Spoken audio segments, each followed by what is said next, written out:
नमस्कार, आप सभी का स्वागत है रेडियो द्वारका में। हमारा सवालों का सिलसिला जारी है और एक बार फिर मेरे साथ प्रशांत प्रभु हैं। प्रभु जी बहुत बहुत स्वागत। हरे कृष्ण प्रभु जी। प्रभु जी, हम अगर बात करें, अभी मैं एक दिन व्हाट्सएप पे देख रहा था कि उसमें लिखा हुआ था कि अगरबत्ती जो है वो नहीं जलानी चाहिए, और अगरबत्ती का जो है वो मतलब इस तरह से लिखा हुआ था कि शास्त्रों में जैसे वर्जित है अगरबत्ती जलाना। तो क्या ये बात सत्य है? मुझे लगा कि एक बार क्यों ना इस पे चर्चा कर ली जाए। जी जी जी। तो ये बड़ा ही प्रचलित प्रश्न है, बहुत सारे लोग पूछते रहते हैं कि अगरबत्ती जो होती है उसमें बांस होता है, और बांस जो होता है वो तो मृत्यु के काल में भी नहीं जलाया जाता।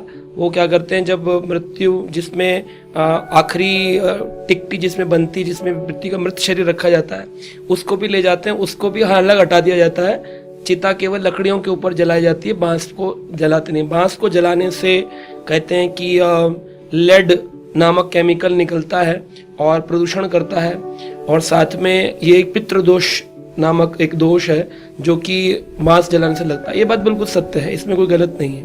परंतु हमारे इस्कॉन मंदिरों में हम अगरबत्तियां जलाते हैं, इस्तेमाल करते हैं, और बहुत सारी अगरबत्तियां संसार में बनती हैं जो कि अगरवुड, सीडरवुड, पाम वुड और सैंडलवुड, इन 4 वुड्स का इस्तेमाल करके बनती, बांस का इस्तेमाल नहीं होता है। जो अगरबत्तियां आपको रेड लाइट पे मिल जाएंगी, या फिर बहुत सस्ती अगरबत्तियां होती हैं, 10 रुपए का पैकेट है, 15 रुपए का, 20 रुपए का, उसमें हो सकता है कि बांस का इस्तेमाल हो। लेकिन जो आप मंदिर से लेंगे, हमारे मंदिर में आप देखेंगे कि जो अगरबत्तियों का इस्तेमाल होता है वो सैंडलवुड की लकड़ी इस्तेमाल की जाती है, सीडर वुड है, पाम वुड है, अगर वुड है, आप गूगल में सर्च कर लीजिए, उनसे ये बनती हैं।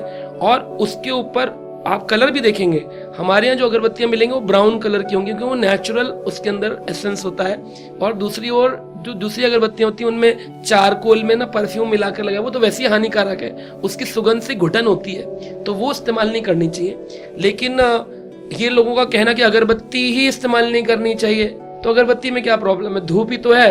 आप चाहे डंडी पे लगाकर धूप दो, या आप धूप बिना डंडी के दो, धूप धूप धूप दीप नैवेद्य आरती है तो ठाकुर जी की जाती है। तो आप उस सैंडलवुड की लकड़ी पर, चंदन की लकड़ी के ऊपर आप चंदन का पेस्ट लगा करके, चंदन का नेचुरल पुष्पों का, मोगरा का सुगंधित भगवान को देना होता है। उसमें देने में कोई परेशानी नहीं है।